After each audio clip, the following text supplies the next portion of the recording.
would you like to go to court again and again to prove that you're not involved in a life of drugs and prostitution? Lisa Greenlee says for 5 years, that's what she's had to do, in part because police aren't taking all of the steps they should to check someone else's true identity. Oh, I remember. Sadly, the judges in Detroit's 36th District Court are all too familiar with Lisa Greenlee. As soon as we got to that, the defendant is the victim of identity theft, therefore the city is moving to dismiss the violation.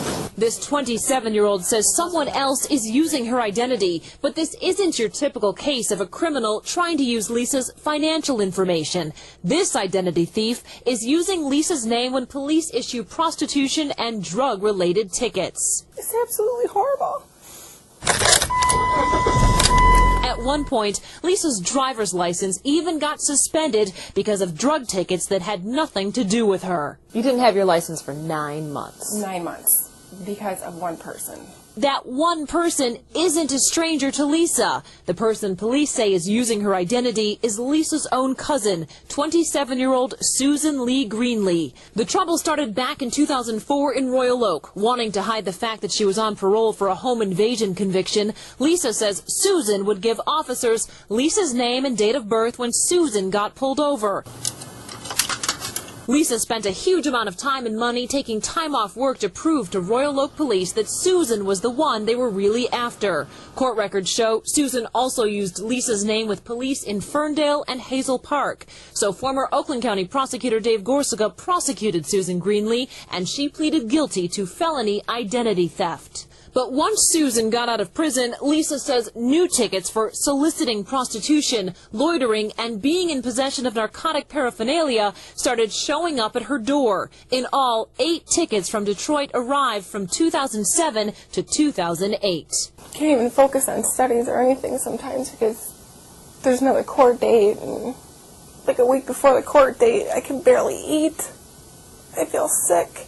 Lisa put a flag on her driver's license with the Secretary of State, which means any officer who is given her name has to ask the person for a special password to prove identity. But even though Lisa put that safeguard in place, Detroit police still couldn't get it right and issued several tickets for Susan in Lisa's name. If somebody does not have a driver's license, you don't just give them a ticket. You know, because it may just be 5 minutes out of your time. But 5 years out of mine. It's not fair.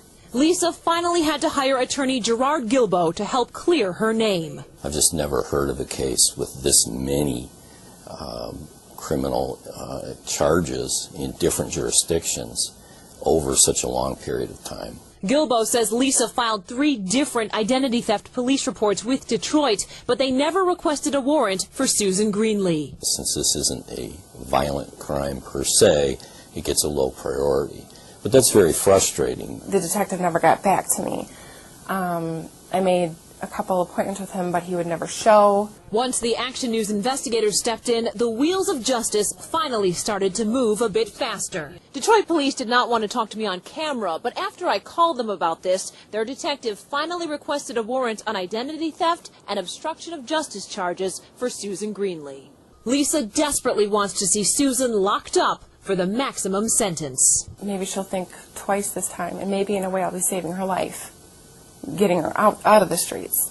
Once again, Detroit police say Susan Greenlee has been charged with identity theft and obstruction of justice, which means she's facing at least 10 years behind bars. Of course, I wanted to talk to Susan about all of this, but guess what? She's locked up for something else right now, so she wasn't available. I'm Heather Catallo, Channel 7 Action News.